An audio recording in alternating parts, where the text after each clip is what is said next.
Welcome back to this is going to be the second installment of Chapter 5, and we're going to talk about just the basics kind of overview of what gross domestic product is, or commonly referred to as GDP. That's what you'll usually hear the talking heads on Fox Business News, Wall Street, CNN, whatever newscast you're talking about, and they'll be, concerned with, what's the estimate for GDP going to look like, and it's calculated on a quarterly basis. So, and it's the measurement that we use in the United States and in other countries also use it, but it's the market value of all final goods and services produced in an economy in any given year. So, and the given years, the kind of the time period that GDP is typically produced in, or at least viewed in. And again, it's estimated, and I want to make sure it's everybody understands it's estimated, because you'll hear people talk about it's calculated, but it's a best guess. It's definitely not perfect, and we'll get into kind of some of the issues on why it's not perfect. But while it's not perfect, it's the best alternative that we have been able to develop over several years, in the United States. And so basically GDP is calculated by the Bureau of Economic Analysis, which is part of the Department of Commerce. And what they wanted to in the textbook to kind of delve into in this introductory piece about GDP is they took and they broke it down into the components of that definition. And where we talk about market value, it's measured in dollars, and sometimes GDP is referred to as nominal GDP because you're measured in the dollar value of production of goods and services either produced or consumed. So you're basically looking at just a huge, you could almost look like at a huge Excel spreadsheet where you're summing across all of the goods and services consumed within the boundaries of the United States, and you're looking at the prices and quantities. So you're basically summing price, which is P, and it's equal to I equal 1 to infinity times quantity, I equal 1 to infinity. And that's how you get the market value for those goods and services produced and consumed within the borders of the United States.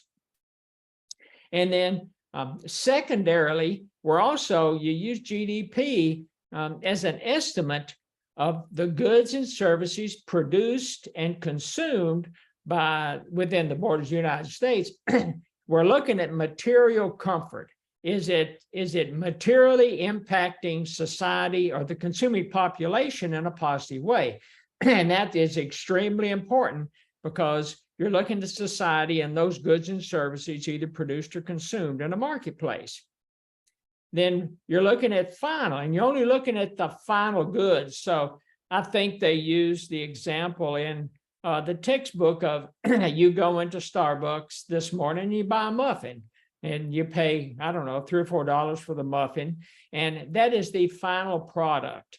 They're not counting the flour, the eggs, the milk, the sugar, the nuts or whatever, the fruit that's in the muffin, because those are intermediate products. So they want to capture the value, especially the market value of the final good and service that's either produced or consumed.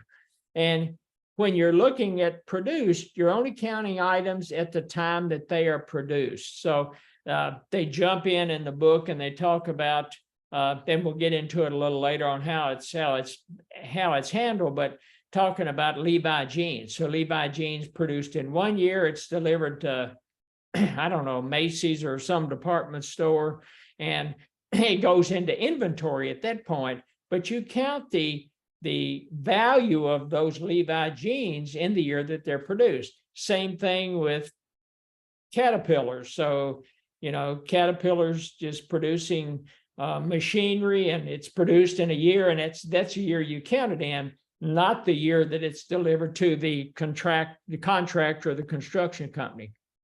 And then finally, you're talking about production within a given year. So that's the time period we're looking at. Even though it's estimated quarterly, you're looking at it within a given year. And then they jump into, they talk about a flow variable. So flow variable is a variable that's estimated over a time period. And so GDP is more along the lines of a flow variable because we're estimating it, quarterly. But it's also could be viewed as a stock variable because we're looking at it at a particular point in time. And if GDP is estimated, it's usually estimated for that, and we'll get into it a little later, but the first time about a month after the quarter ends, and then a month later it's estimated again, and a month later it's estimated again. And again, as I mentioned earlier, it's under the auspices of the Department of Commerce. Bureau of Economic Analysis actually does the estimating of GDP. And while I said it was not a perfect metric or perfect, economic value to estimate, it's the best we have now. And it's similar to what I did years ago with the U.S. Department of Agriculture. We were working and trying to estimate the value of commodities traded on the Board of Trade or the Mercantile Exchange, and as we made those estimates, it's your estimate is only as good as the data points that you have. And the estimates that we provide at USDA, it was our best attempt or most efficient attempt at estimating not only the spot price of those commodities, but taking that spot price and trying to estimate the future prices. And it was extremely difficult. Sometimes we hit it, sometimes we missed it. More often than not, we missed it. But again, it was our best estimate, and that's what the BEA is tasked with. Is they have a certain number of data points that they can drive this estimate with, and that's as good as it's going to get. So it's based on the data. So you don't want to be in a situation where it's kind of junk in, junk out. But again, BEA does as good as they do the best job possible in trying to estimate GDP. That's going to wind it up for this second component or second installment of Chapter 5, and be back in a few minutes, and we'll jump right into the third installment. Talk to you soon.